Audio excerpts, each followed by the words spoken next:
Bleepin' Jeep. Today we are at LBORV doing a little walk-around video on my buddy Joe, his YJ. And it's diesel swapped YJ, so naturally I have interest. And so I guess you can take it from here. What year is the Jeep? It's a 1994 Jeep Wrangler. Originally had the 4-cylinder in it, automatic. The 2.5? Yeah. Yeah? How was that? Squirrel power. Yeah. Didn't get above 50 miles an hour when I owned it, so. I see. So how long did you have it before you decided to throw a 4BT Cummins in it?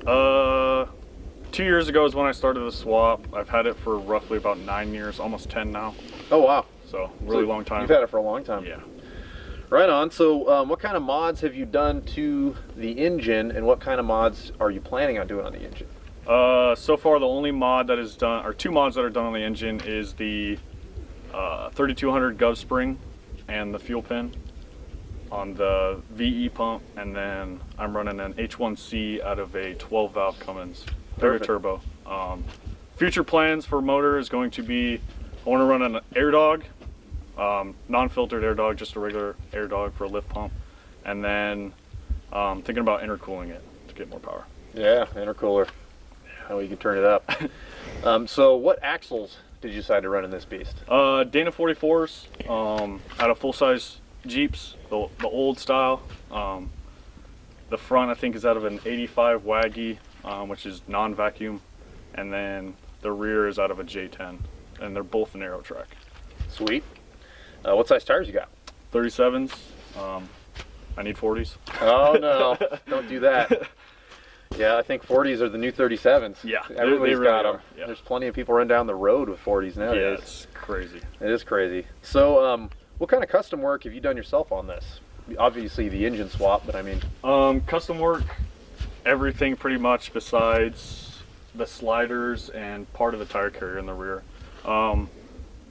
You really can't beat the price of Smitty built stuff. Yeah. I mean... It's tough, man. I know people say it's Smitty built, it's a bought Jeep, but for $200 for a front bumper that's built already, yeah, you can't beat it. Oh, There's yeah. no way. You could spend $200 in material. Yeah. Easy. Yeah.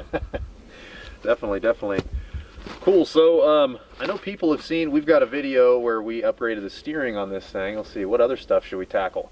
What transmission and transfer case did you put in it? ZF5. It's out of early 90s, late 90s OBS Ford, small block Ford. So out of your 351 and lower pretty much. And then I'm running a NP205 out of a Ford, like 70s era Ford. In order to mate those two, you had to notch the side of the transmission so you could get the shift rails to actually utilize them there. That sounds fun. Yeah, it was kind of fun. It's an aluminum transmission though, so it saves on some weight. Yeah, yeah, definitely. So what kind of lockers are you running this? Front, I'm running a Detroit True Track with G2 outer locking axle hubs, and then it's on 456 gearing, and then the chromoly shafts. Chromoly shafts that we put in there. Yep. And then what about the rear? The rear, I'm running an aux cable locker, and 456s as well. Non-chromoly shafts. I'm waiting until I snap one, then I'll go that route. There you go. But no need to do it until it breaks. So what do you think about its characteristics on the street? It's great. I drive this on the interstate, 70 miles down the highway. Nice. No problems, no steer problems whatsoever. Nice and stable? Yep. Nice. The only thing I would change is probably put a sway bar on it, because there's times when you're going down 70 miles down the freeway and it starts kind of wobbling a little bit. It kind of gets a little weird, but... Short wheelbase problems. Yeah, and it's still high up in the air. I mean... Yeah, I've got the same sensation in mine for sure. What kind of suspension do you have on it, and do you have any plans on upgrading in the future? Right now I'm running 1.5 inch Rubicon Express springs, the 6 leaf, which is the bigger pack, front and rear. The reason I went with the bigger pack in the front is because there's 750 pounds of motor sitting up there. Oh, it's a bunch. Spring over axle. Future plans, I love the spring over axle. It was cheap, but expensive if you do it right, which it was expensive. But a long day I should have 4-linked it and 3-linked it and done coilovers.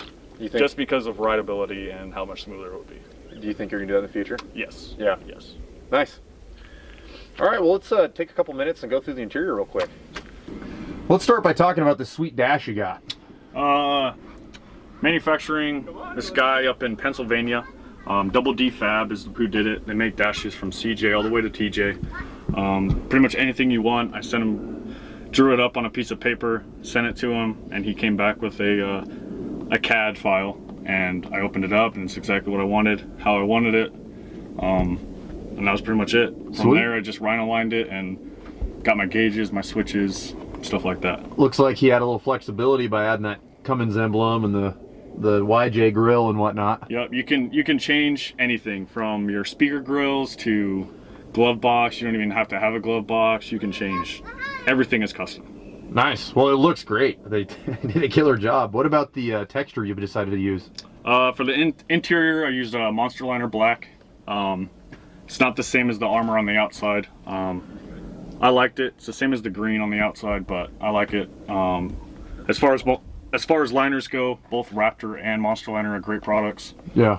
I mean, I've never had a complaint. So you used Raptor on the outside, Monster on the inside? Monster is for the green and the black on the interior, and then Raptor I use black Raptor liner, which you can buy at Amazon, for all the black armor on the outside, because it's just cheaper. Oh, for the armor. Yeah. Gotcha. Nice. Well, it all looks really durable. So what about the twin stick? Twin stick was from a company in Oregon, and pretty much it selects front. This is your front side. This is your rear side. Forward is low and rear is high. There's a nice, beautiful little sticker right here. Let's talk about this tire carrier for a minute, man. This thing is sweet. Custom built, hand built. I love the Poison Spider, but I just can't see myself spending 800 bucks. Yeah. That's a lot of money for a tire carrier. Oh yeah. Started with a 1/4 inch by 3 inch angle iron. That was my base plate for the bumper, and went to town with that. Actually angled down my rear tail light, or my rear backup lights, so it actually hit the ground so I can see what I'm doing. That's smart. Bought some stuff from a fab company online. I don't remember where I got all the bushings and stuff for, but then I rolled some tube, just welded seam tube. It's nothing crazy. Holds up just the same. Oh yeah. Found a cylinder, packed this rod with sand till it was really tight, and then heated it up, bent it around the cylinder, and that's how you can do it without an actual tube bender. It actually looks pretty good. I thought you used a tube bender, man. Nope. Wow, that turned out great. Nice As work. long as you pack it with sand and it's nice and tight, you'll get a perfect bend. Sweet. And you were telling me you've got a buddy who made these where it attaches to the Jeep. Yep. It's he put this in a press brake and actually bent this all the way around the bend of the Jeep, because he wasn't able to heat it up and actually bend it on the Jeep itself. Cool. Then put some DOM to wrap it and tie it into the tire carrier, and he made it so then I could fit a 42 back here if I wanted to. But So you want to? yeah. Thanks again for walking us through the rig. It's awesome. It's one of the reasons I wanted to take you up here. I know other people would be interested, and they've seen you on the channel, so I appreciate it. And now let's take a couple minutes and just watch it get after it off road.